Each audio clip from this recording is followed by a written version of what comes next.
لله نحمده ونستعينه ونستغفره ونتوب إليه ونعوذ بالله من شرور أنفسنا ومن سيئات أعمالنا من يهده الله فلا مضل له ومن يضلل فلا هادي له وأشهد أن لا إله إلا الله وحده لا شريك له وأشهد أن محمدا عبده ورسوله صلوات ربه وسلامه عليه وعلى آله وصحبه أجمعين.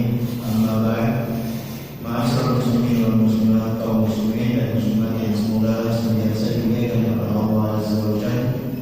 Marilah kita selalu bersyukur kehadirat Allah Subhanahu wa taala karena pada kesempatan malam yang berbahagia ini kita bisa dipertemukan dalam rumahnya yang mulia untuk sama-sama belajar.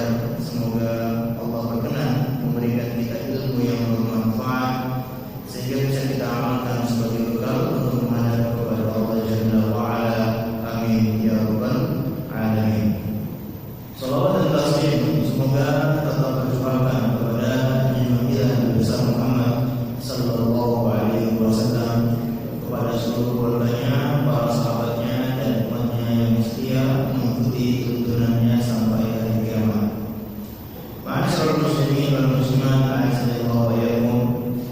Insyaallah kita akan sama-sama belajar tentang kurban dan temanya adalah mengapa kita mesti berkurban. Perlu kita ketahui bahwasanya kurban itu adalah bahasa Arab yang maknanya adalah mendekatkan diri kepada Allah. Jadi kata-kata kurban itu setiap amalan apa saja yang mendekatkan diri kita kepada Allah itu dinamakan kurban. Apakah amalan fisik, apakah amalan jasmani, apakah amalan harta, ini semua dinamakan kurban. Maka kita lihat dalam Al-Quran, Allah Subhanahu wa taala berfirman tentang dua anak Adam. Watlu alaihim naba'a bani Adam bil haqqi id qarraba qurbanan. Dan bacakan kepada mereka kisah tentang dua anak Adam dengan yang sebenarnya, tatkala mereka itu mendekatkan diri kepada Allah dengan kurbannya. Padahal kita tahu kurbannya itu tidak semuanya dalam bentuk hewan ternak, dalam bentuk binatang ternak. Qabil ya kurbannya apa, Habil kurbannya apa. Ada yang kurbannya binatang ternak, ada yang kurbannya hasil kebun. Namun itu semua dinamakan dengan kurban. Jadi kurban itu maknanya lebih luas daripada sekedar menyembelih hewan. Cuma di negara kita atau bahasa kita terkenal, kalau orang bilang kurban, pasti yang kita pahami apa?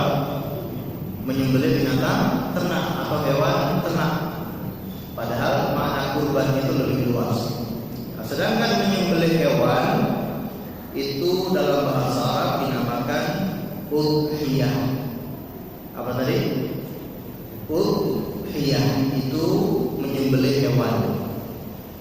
Maka melakukan sholat, ya, sholat di hari penyembelihan hewan kurban itu dinamakan sholat Idul Adha, yaitu sholat di hari penyembelihan hewan kurban. Nah ini yang disebutkan istilah udhiyah itu adalah menyembelih hewan ternak. Nah, sedangkan kurban itu maknanya lebih luas, namun tidak masalah kita sering menggunakan istilah ini untuk lebih mudah dipahami. Baik, kurban ini ya, hukumnya disebutkan oleh para ulama ya, ada dua pendapat. Yang pertama, hukumnya wajib, fardhu ain. Setiap orang yang mampu melakukan ibadah kurban, yang punya kelebihan harta, wajib untuk berkurban. Ini pendapat Imam Abu Hanifah, pendapat mazhab Al-Ghazali dan yang lainnya. Karena dalil-dalil tentang perintah berkurban itu sangatlah banyak. Di antaranya ayat yang sering kita baca, yaitu inna a'tainakal kautsar fasholli li rabbika wanhar. Sesungguhnya kami telah memberikan kepada wahai Muhammad telaga Al-Kautsar atau sungai Al-Kautsar. Fasholli li rabbika wanhar, maka dirikanlah salat untuk Rabbmu dan berkurbanlah untuk Rabbmu. Dan namanya kata perintah di dalam Al-Quran itu hukumnya wajib. Kalau tidak ada yang memalingkan dari kewajibannya, maka dia tetap pada hukum asalnya, yaitu wajib. Kemudian Rasulullah SAW juga bersabda, barang siapa yang memiliki keluasan harta kemudian tidak berkurban, fala yuqarribanna musallana, maka jangan dekat-dekat dengan tempat sholat kami. Barang siapa yang mampu berkurban tapi tidak mau berkurban, maka jangan sholat di sini, cari tempat lain. Diusir oleh Rasulullah SAW. Ini merupakan ancaman, dan namanya ancaman tidak berlaku kecuali dalam perkara-perkara yang penting, dalam perkara-perkara yang wajib baru diancam. Tapi kalau perkara ini tidak wajib, maka tidak ada ancaman. Dan masih banyak lagi dalil-dalil yang disebutkan oleh para ulama pendapat yang pertama ini. Namun pendapat jumhur ulama, kurban itu hukumnya sunnah muakkad. Bagi siapa yang mau berkurban, maka sangat ditekankan untuk berkurban, karena banyak sekali pahala dan manfaat yang akan dia dapatkan dari ibadah kurban tersebut. Di antaranya disebutkan dalam beberapa hadis keutamaan orang yang berkurban. Kata Rasulullah SAW, "Ma 'amila ibnu Adam yawman nahri 'amalan ahabba ila Allah 'azza wa jalla min hiraqatid dam." Tidak ada amalan yang dikerjakan oleh Bani Adam pada hari nahar, hari penyembelihan hewan kurban, kecuali mengalirkan darah. Wa innahu la ya'ti yaumal qiyamah bi quruniha wa adraqiha wa asyariha. Sesungguhnya nanti hewan-hewan itu akan datang pada hari kiamat lengkap, ya, dengan tanduknya, dengan kukunya, dengan bulu-bulunya, semuanya lengkap. Wa inna dama la yaqa min Allah 'azza wa jalla bi makanin qabla an yaqa 'ala al-ardi qatibu biha nafsa. Dan sesungguhnya Allah Subhanahu wa taala akan menerima kurban seseorang sebelum darah itu menyentuh tanah. Ketika seorang menyembelih hewan, sebelum darahnya itu mengalir sampai ke tanah, sudah diongko, sudah diterima sama Allah Subhanahu wa taala. Masya Allah, ini keutamaan yang besar. Maka perbaguslah diri kalian, maksudnya bersiap-siaplah kalian untuk berkurban, ya, bersihkan jiwa kalian dengan berkurban. Keutamaan yang lain, kata Rasulullah SAW, para sahabat bertanya, "Ya Rasulullah, ma hadhil adhahi?" Wahai Rasulullah, apa ini udhiyah? Apa ini penyembelihan? Qala sunnatu abikum Ibrahim. Penyembelihan udhiyah, penyembelihan hewan kurban itu adalah sunnahnya bapak kalian, Nabi Ibrahim. Qalu fama lana fiha ya Rasulullah. Mereka bertanya, wahai Rasulullah, apa yang kami dapatkan kalau kami berkurban? Qala bi kulli sya'ratin hasanah. Setiap rambut hewan itu adalah satu pahala. Bayangkan berapa banyak bulu ataupun rambut dari hewan kurban yang disembelih, itulah banyak pahala yang akan dia dapatkan. Qalu fasuf ya Rasulullah, bagaimana kalau bulu-bulu halusnya? Maka kata beliau, bi kulli sya'ratin min as-sufi hasanah. Setiap rambutnya, setiap bulu-bulu halusnya, semua itu adalah pahala. Walaupun kedua hadis yang kita baca ini dinilai dhaif oleh sebagian ulama, namun ini cukup menjadi motivasi bagi kita tentang betapa agungnya ibadah kurban ini. Dan tidak kalah agungnya ibadah ini dilakukan di waktu yang sangat mulia, yaitu pada tanggal 10 Dzulhijjah. Kata Rasulullah SAW, "Ma min ayyamin al-'amalu shalihu fiha ahabbu ila Allah min hadhihi al-ayyam." Tidak ada hari yang mana amalan soleh itu lebih dicintai oleh Allah daripada hari-hari ini. Maksudnya 10 hari pertama di bulan Dzulhijjah. Para sahabat bertanya, "Ya Rasulullah, walal jihad fi sabilillah?" Bagaimana kalau orang yang berjihad wahai Rasulullah? Beliau mengatakan, "Walal jihad fi sabilillah." Orang yang berjihad sekalipun pahalanya tidak bisa menyamai orang yang beramal soleh di 10 hari pertama bulan Dzulhijjah. Kemudian kata beliau, "Illa rajulun kharaja bi nafsihi wa malihi falam yarji' min dzalika bi syai'." Kecuali seseorang yang keluar untuk berjihad membawa seluruh hartanya, keluar berjihad membawa semua hartanya, tidak ada hartanya yang dia tinggal, semua dia bawa. Kemudian falam yarji' min dzalika bi syai', dia tidak kembali lagi, alias dia gugur pada saat itu, baru pahalanya bisa menyamai orang yang beramal soleh di 10 hari pertama bulan Dzulhijjah. Masya Allah, ini amalan yang besar, waktu-waktu yang sangat istimewa. Dan sebentar lagi kita akan memasuki bulan Dzulhijjah. Sekarang ini ya, kita sudah di pertengahan bulan Dzulqa'dah. Sebentar lagi kita akan masuk, bahkan bukan pertengahan ya, sudah mau mengakhiri bulan Dzulqa'dah. Sebentar lagi kita masuk pada bulan Dzulhijjah. Beramal soleh pada 10 hari pertamanya itu lebih dicintai oleh Allah Subhanahu wa ta'ala. Termasuk amal soleh pada saat itu adalah berkurban. Bahkan tadi yang kita bacakan hadisnya, kata Rasulullah, tidak ada amalan di yaumun nahar kecuali mengalirkan darah.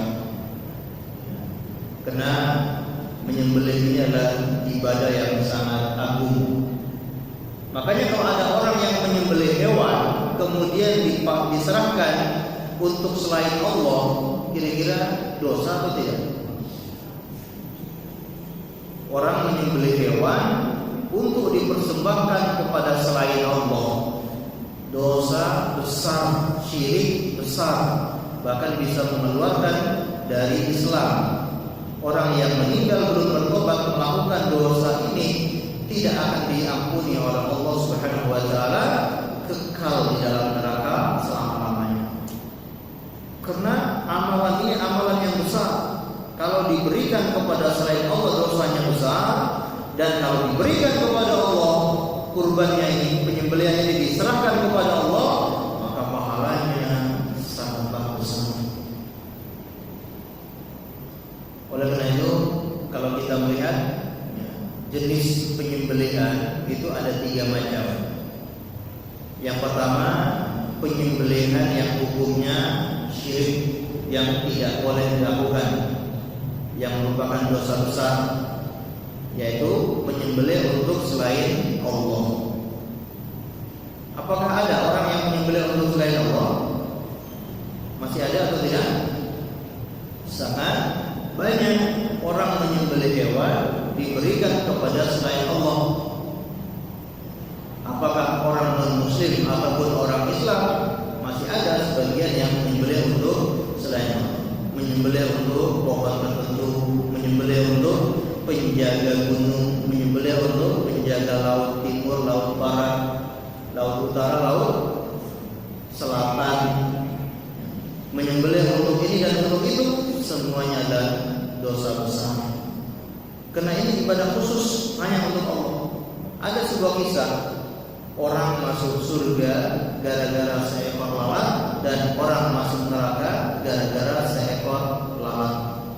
Ini disampaikan oleh sahabat Salman Al-Farisi, dan hadis ini sampai kepada Rasulullah SAW.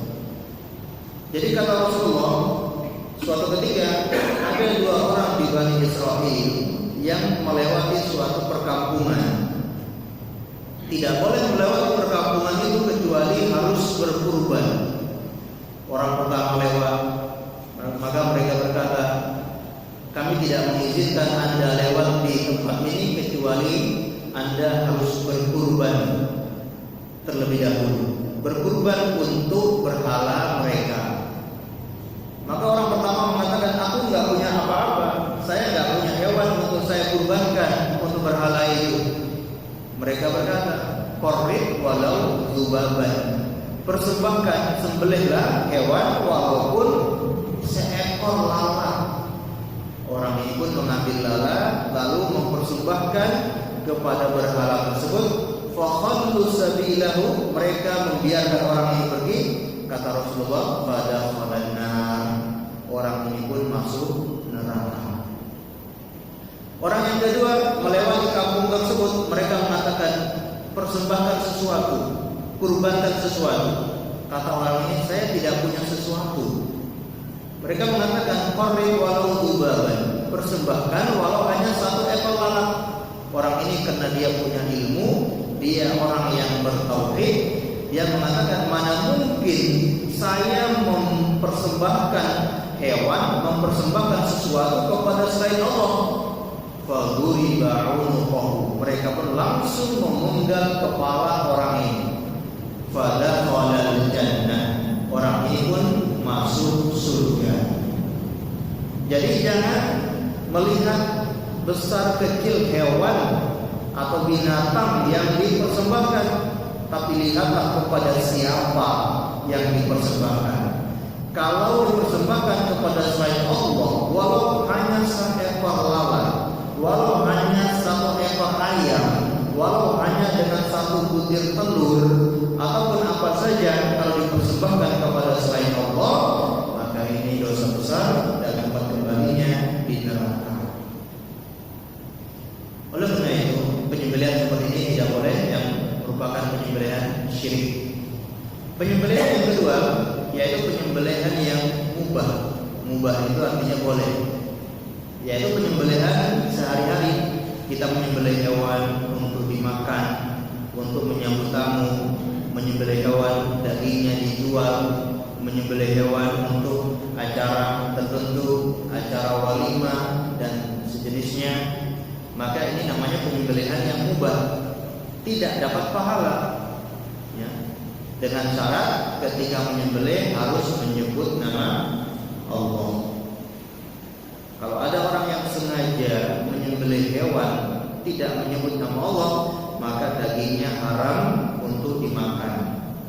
Adapun kalau lupa membaca bismillah, lupa menyebut nama Allah, ini diperselisihkan oleh para ulama. Sebagian membolehkan kalau tidak sengaja, dia betul-betul lupa tidak baca bismillah. Baik, sedangkan penyembelihan yang ketiga jenisnya adalah penyembelihan ibadah. Penyembelihan ibadah ini adalah penyembelihan yang diperuntukkan untuk Allah Subhanahu wa taala. Contohnya menyembelih hewan untuk akikah, menyembelih 2 ekor kambing untuk bayi laki-laki, 1 ekor kambing untuk bayi perempuan. Penyembelihan akikah ini adalah penyembelihan ibadah. Yang kedua, contohnya yang lain, penyembelihan ketika melakukan haji, namanya hadi. Penyembelihan ketika melakukan ibadah haji, haji tamattu dan haji qiran. Mereka diwajibkan untuk menyembelih 1 ekor kambing. Ini juga ibadah. Dan contoh yang lain adalah penyembelihan udhiyah, penyembelihan hewan kurban. Ini merupakan ibadah. Di antara hikmah kenapa kita diperintahkan atau kenapa kita mesti menyembelih hewan, atau kenapa kita mesti berkurban, hikmah yang pertama untuk mensyukuri nikmat Allah. Ini terdapat di dalam ayat yang tadi kita baca, surat yang sangat pendek, yaitu inna a'tainakal kautsar fashalli li rabbika wanhar.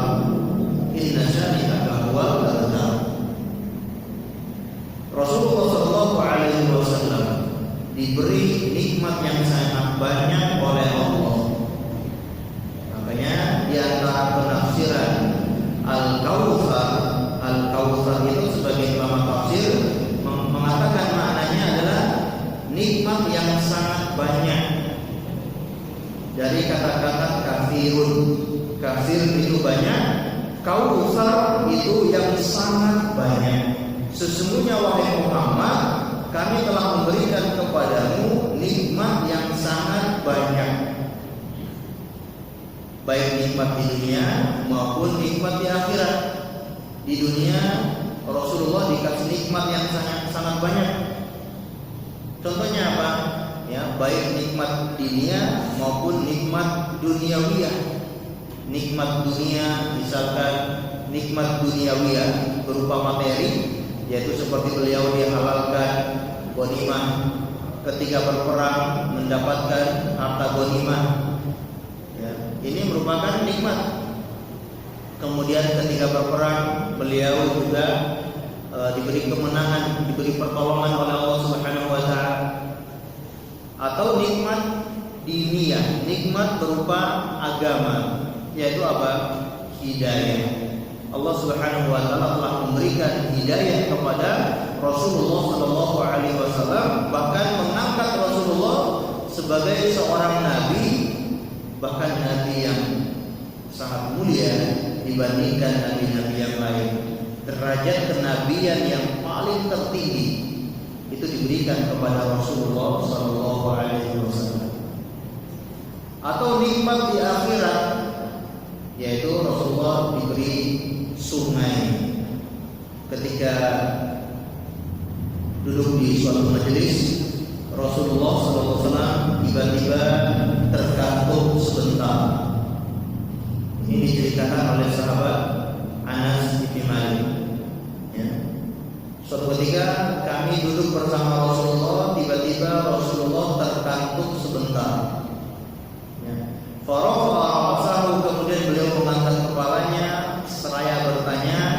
Baru saja Jibril menyampaikan wahyu kepada saya. Ya. Beliau langsung membacakan surat Inna a'tainakal kautsar fasholli li rabbika wanhar inna syani'aka huwal abtar. Lalu baru bertanya, atadruna mal kautsar? Wahai para sahabatku, kira-kira kalian tahu tidak apa itu al-kautsar? Para sahabat mengatakan Allah wa rasuluhu a'lam. Allah dan Rasulnya lebih tahu. Beliau mengatakan al-kautsar nahrun wa'adana Allahu yaumal qiyamah. Al-kautsar adalah sebuah sungai di surga yang dijanjikan oleh Allah kepadaku pada hari kiamat. Jadi Al-Kautsar itu adalah nama sebuah sungai yang ada di surga dan itu miliknya Rasulullah sallallahu alaihi wasallam. Dan sungai inilah yang mengalir sampai ke padang mahsyar dan mengisi telaganya Rasulullah di padang mahsyar. Rasulullah nanti pada hari kiamat di padang mahsyar memiliki telaga, dan airnya itu sumbernya dari sungai Al-Kautsar. Maka tidak mengapa kadang-kala kita menyebutkan telaga Al-Kautsar atau sungai Al-Kautsar, ini tidak masalah karena sumbernya telaga ini adalah dari Al-Kautsar.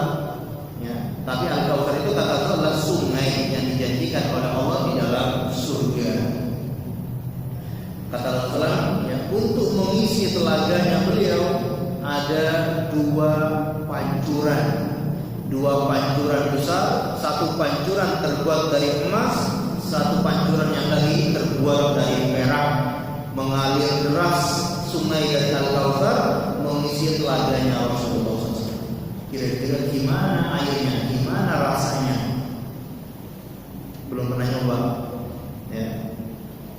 Kata Rasulullah SAW, ahla minal asal, abyad minal laban, ya, lebih manis dari madu, lebih putih dari susu, lebih segar dari salju, dan barang siapa yang minum satu tegukan saja, dia sudah tidak pernah haus selama-lamanya. Jadi Tidak ada yang ingin minum. Semua manusia ingin minum. Kenapa? Ketika di padang mahsyar matahari didekatkan sedekat-dekatnya, panas yang sangat luar biasa, manusia butuh minum. Di padang mahsyar manusia butuh minum karena kehausan, kepanasan. Lalu mereka datang kepada telaga Rasulullah SAW. Barang siapa yang berhasil minum satu tegukan saja, dia sudah tidak pernah haus selama. Dan ternyata ada juga orang-orang yang dihalangi tidak berhasil minum telaganya Rasulullah SAW. Na'udzubillahi minzalik. Maka kita wajib selalu mencontoh beliau, mengikuti sunnah-sunnahnya dalam kehidupan sehari-hari. Kalau beribadah sesuai tuntunan beliau, jangan bikin-bikin aturan sendiri supaya kita bisa berhasil minum telaganya Rasulullah SAW. Nah, ini kenikmatan yang sangat besar Allah berikan kepada Rasulullah, telaga Al-Kautsar. Maka namanya kenikmatan ada konsekuensinya. Ya Pak ya, kenikmatan itu ada konsekuensinya atau tidak? Apa konsekuensinya? Harus disyukuri. Kalau kita semakin banyak dikasih nikmat, bukan berarti tidak ada konsekuensinya. Semakin banyak dapat nikmat, maka semakin besar konsekuensinya, yaitu harus disyukuri nikmat tersebut. Seperti apa bentuk mensyukurinya? Kata Allah, "Fasholli li rabbika wanhar." Bentuk syukurnya adalah mendirikan sholat, kemudian menyembelih hewan kurban. Itu bentuk syukurnya. Jadi kenapa kita harus berkurban? Karena untuk mensyukuri nikmat Allah. Selama ini kita sudah sering dikasih rezeki oleh Allah, rezekinya dimudahkan, usahanya dimudahkan, ya, baru sedikit iklan sudah langsung serbu, ya, diserbu langsung habis, ya, langsung sold out. Ya, begitu iklan langsung habis, sangat mudah sekali jual sesuatu, mudah laris. Ini semua nikmat dari Allah yang harus disyukuri.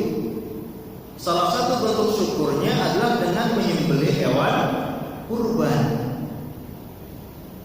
Dan ini bentuk syukur yang paling tinggi. Jadi bentuk syukur itu ada 3. Yang pertama dengan hati, yang kedua dengan lisan, yang ketiga dengan amalan. Nah, bentuk syukur dengan hati ketika dapat nikmat, kita betul-betul meyakini nikmat ini dari Allah Subhanahu wa taala. Jangan kita meyakini nikmat ini dari usaha saya, nikmat ini dari kerja keras saya. Ini tidak bersyukur. Kenapa tidak bersyukur? Karena dia menisbatkan nikmat itu kepada sebab, bukan kepada yang memberi nikmat. Contoh misalkan, ada orang yang sukses, berhasil, usahanya lancar, rezekinya melimpah, dia mengatakan ini semua karena saya kuliah S1, ini semua karena saya jurusan ekonomi, ini semua karena saya kerja keras siang malam. Benar atau tidak seperti ini? Ini tidak bersyukur. Kenapa? Dia menyandarkan nikmat itu kepada sebab. Dia kuliah, dia S1, bahkan mungkin sampai S3, dia bekerja keras.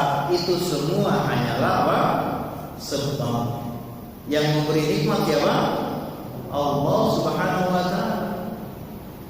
Sebagaimana seseorang yang ketika sembuh dari penyakit, dia mengatakan saya sembuh ini karena dokter ini, karena dokter bulan, atau karena obat ini saya sembuh. Ini tidak bersyukur.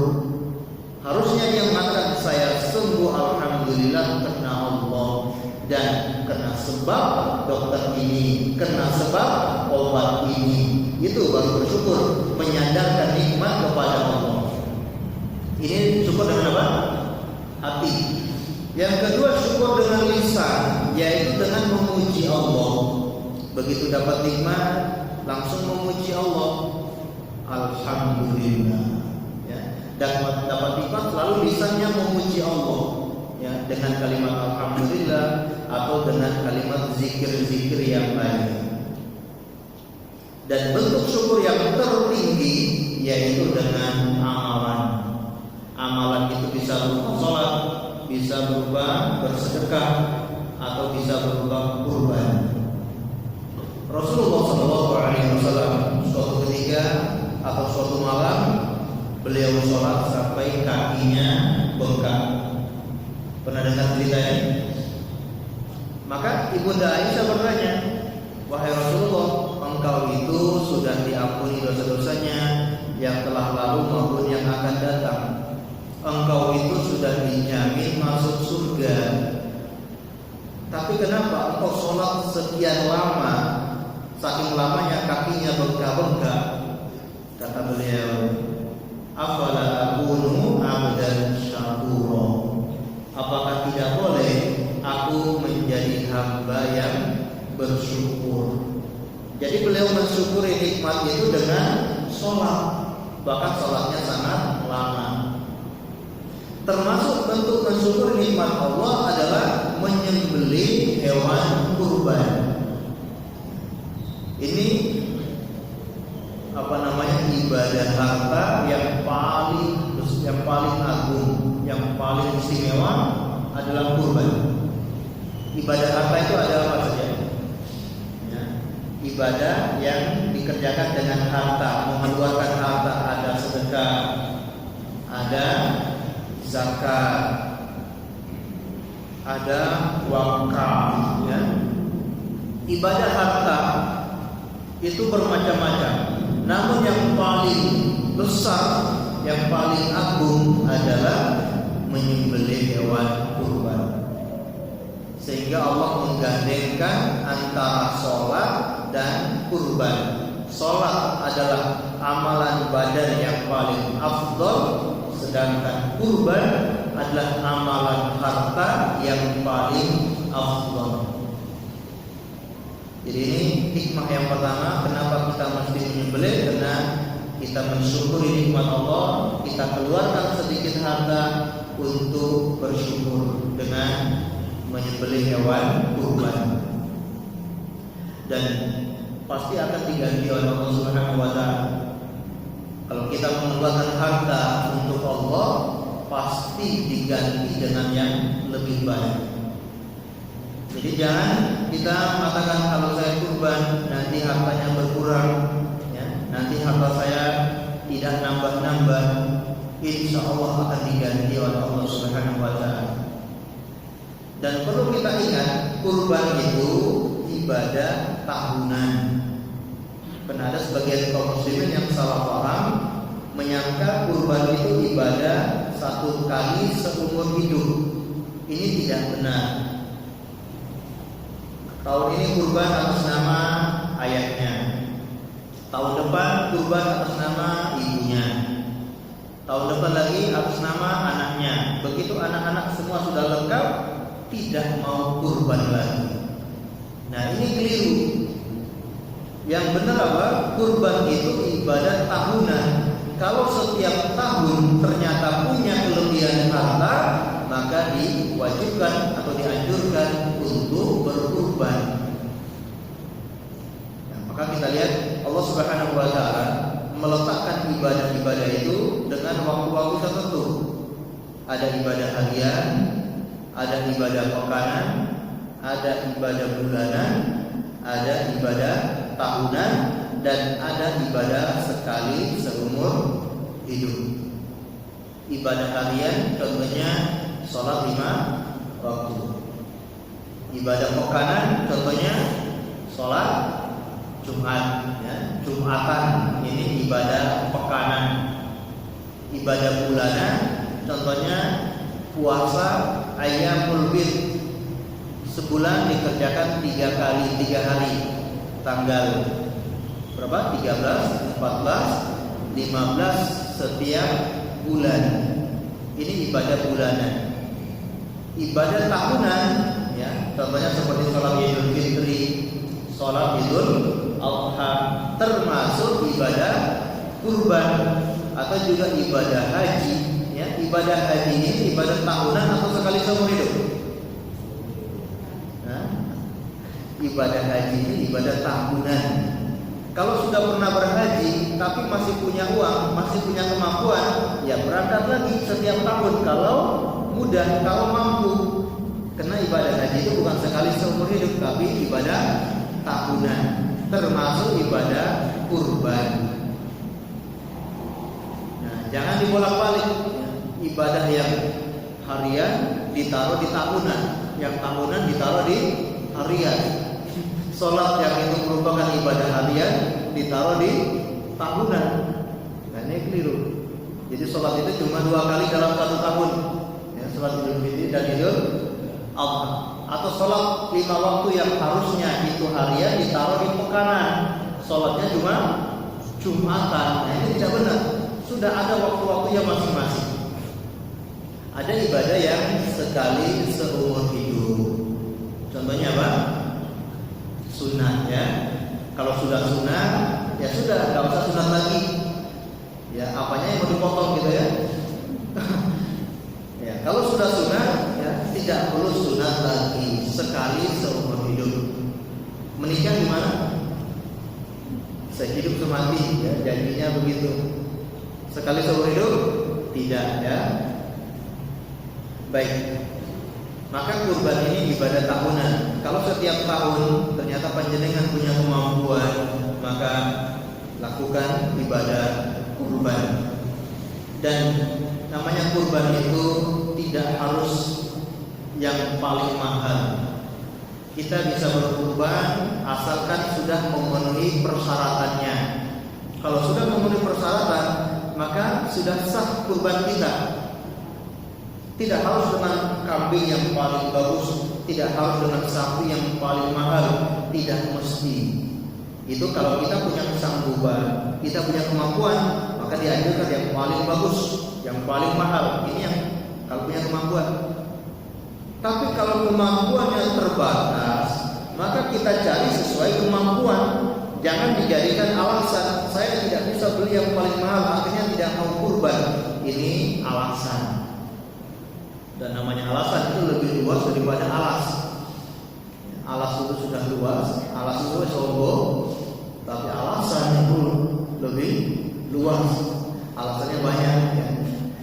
Ya belum ini, belum itu, akhirnya tidak berkurban. Nah, kita bisa cari yang paling murah, ya, atau yang minimalis, ya, kurban minimalis, cari yang paling murah. Datang langsung ke kandangnya, ya, tanya ke peternaknya, ya.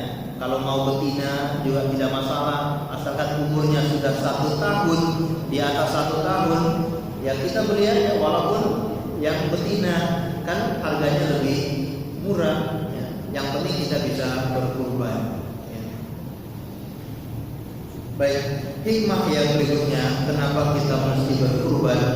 Untuk meneladani Khalilullah, kekasihnya Allah, Nabi Ibrahim alaihissalam. Hadis yang tadi kita baca, kata Rasulullah SAW, ia sunnatul abikum Ibrahim. Kurban itu sunnahnya ayah kalian Nabi Ibrahim alaihissalam. Nabi Ibrahim telah mencontohkan kepada manusia tentang menjadi orang Islam yang sejati. Menjadi orang Islam yang sejati itu seperti apa? Yaitu harus pasrah, harus berserah diri kepada Allah dengan segala bentuk apapun. Semua yang kita miliki kita serahkan kepada Allah. Itu baru namanya orang Islam. Makna Islam itu adalah istislam. Islam itu berserah diri. Nabi Ibrahim mengajarkan kita menjadi orang Islam yang sebenar-benarnya, yaitu menyerahkan diri kita kepada Allah Subhanahu wa taala secara mutlak, tidak ada pilih-pilih. Sehingga Allah mengatakan, ya ayyuhalladzina amanu dukhulu fis-silmi kafah, wahai orang-orang yang beriman, jadilah orang Islam, menjadi orang Islam yang kafah, yang sempurna, yang menyeluruh. tidak pilih-pilih. Kalau ada perintah yang sesuai dengan kebutuhannya dia ambil, ada perintah yang tidak sesuai dengan kebutuhannya dia tidak ambil. Nah, ini tidak kafah namanya. Ada perintah yang ternyata bertentangan dengan bisnisnya dia katakan bahwa ini tidak wajib. Ada larangan yang bertentangan dengan usahanya dia tidak hiraukan larangan tersebut. Nah, ini tidak kafah. Ini orang beragama yang kita istilahkan dengan prasmanan. Jadi beragama itu agamanya prasmanan. Apa prasmanan? Bukan berarti prasmanan tidak boleh ya. Kalau untuk makanan silakan prasmanan. Tapi kalau agama itu tidak ada agama yang prasmanan. Kalau dia suka dia ambil, tidak suka dia tinggalkan. Itu agamanya prasmanan. Jadi harus beragama secara total. Nah, Nabi Ibrahim mengajarkan kepada kita bagaimana menjadi orang Islam yang total, menyerahkan dirinya kepada Allah Subhanahu wa taala. Allah Subhanahu wa taala menguji Nabi Ibrahim dengan berbagai macam perintah-perintah. Kata Allah, "Wa idza qala Ibrahim rabbuhu bikalimatin fa'atammahun." Dan ingatlah ketika kami menguji Nabi Ibrahim dengan perintah-perintah, dan Nabi Ibrahim berhasil menjalankan semua perintah tersebut. Kalau kita runut ujian yang dialami oleh Nabi Ibrahim, di antaranya Nabi Ibrahim diperintahkan untuk menghadap raja yang zalim. Ya. Beliau menghadapi raja tersebut, kemudian berdebat dengan raja tersebut. Kata raja, ya, saya ini Tuhan. Kata Nabi Ibrahim, ya, Tuhanku ya, bisa menghidupkan dan mematikan. Maka raja ini datangkan dua orang, satunya dia biarkan hidup, satunya dia bunuh. Kata raja, saya bisa menghidupkan, bisa mematikan. Kata Nabi Ibrahim, Tuhan saya menjalankan matahari dari timur ke barat, silakan Anda jalankan dari barat ke timur. Fabuhitan dari kafar. Orang kafir ini pun, orang raja ini pun langsung terbungkam, tidak bisa menjawab sama sekali. Menghadap raja itu butuh mental tersendiri, ya. Apalagi raja yang zalim. Itu Nabi Ibrahim jalankan. Kemudian Nabi Ibrahim ya, tidak dikasih keturunan dalam waktu yang sangat lama. Ya. Nabi Ibrahim terus berdoa kepada Allah, Rabbi habli minas sholihin. Ya Allah, berikan kepada saya anak yang soleh.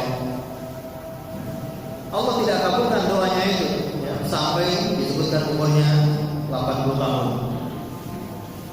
Barulah Allah mengabulkan doa Nabi Ibrahim. Fabasyarnahu bi gulamin halim.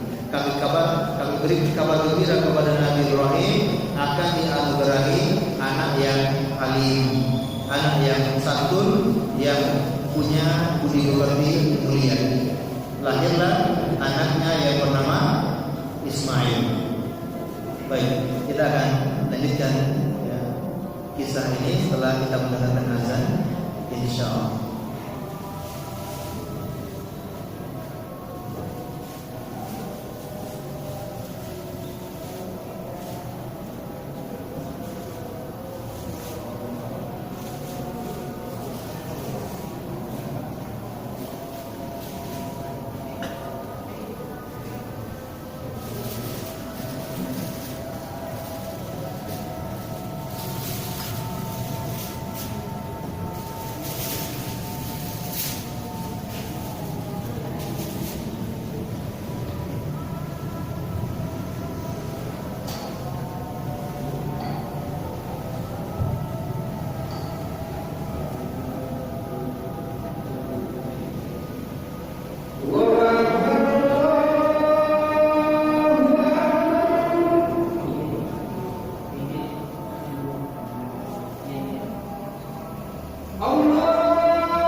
Ma'asyiral muslimin wal muslimat, a'azzanallahu wa iyyakum.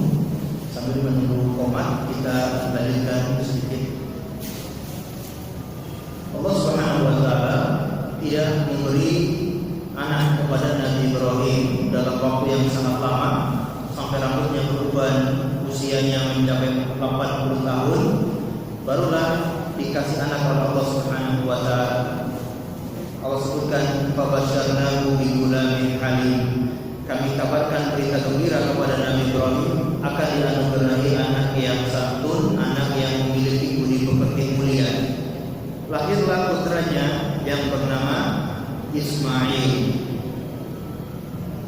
Nabi Ismail lahir dari seorang ibu yang bernama Ibunda Hajar. Ibunda Hajar adalah seorang budak yang dihadiahkan oleh Raja Mesir kepada Ibunda Sarah. Ibunda Sarah ini pernah mau dilecehkan oleh Raja Kipti, ya, raja di Mesir. Namun Allah menjaga Ibunda Sarah. Karena raja ini terkenal dia akan merampas wanita-wanita yang paling cantik, ya, wanita-wanita yang istri-istri yang paling cantik itu akan dirampas oleh raja tersebut. Dan istrinya Nabi Ibrahim, Ibunda Sarah, termasuk yang paling cantik ketika itu. Begitu dia ingin menyakitinya, ingin melecehkannya, dia tidak bisa. Bahkan Allah membuat badannya menjadi kaku. Dia pun memohon kepada Ibunda Sarah, kalau dia bisa kembali lagi, bisa sembuh, akan dikasih hadiah. Maka Ibunda Sarah pun berdoa kepada Allah dan raja ini sembuh dari sakit tersebut. Raja ini pun menghadiahkan seorang budak wanita, yaitu Ibunda Hajar. Dan Ibunda Sarah menghadiahkan Ibunda Hajar kepada Nabi Ibrahim, ya, untuk dinikahi. Karena Ibunda Sarah ini usianya sudah tua, dan dia menghadiahkan Ibunda Hajar ini kepada Nabi Ibrahim. Masya Allah ya, ini perlu ditiru ya ibu. Insya Allah menghadiahkan adik madu kepada suaminya. Ya Pak ya. Baik. Nah, tidak ada rasa cemburu sama sekali, Masya Allah, di awal-awalnya. Nah, begitu Ibunda Hajar sudah hamil, sudah muncul sifat dasar wanita, yaitu cemburu. Tadi dia yang menghadiahkan, sekarang dia cemburu.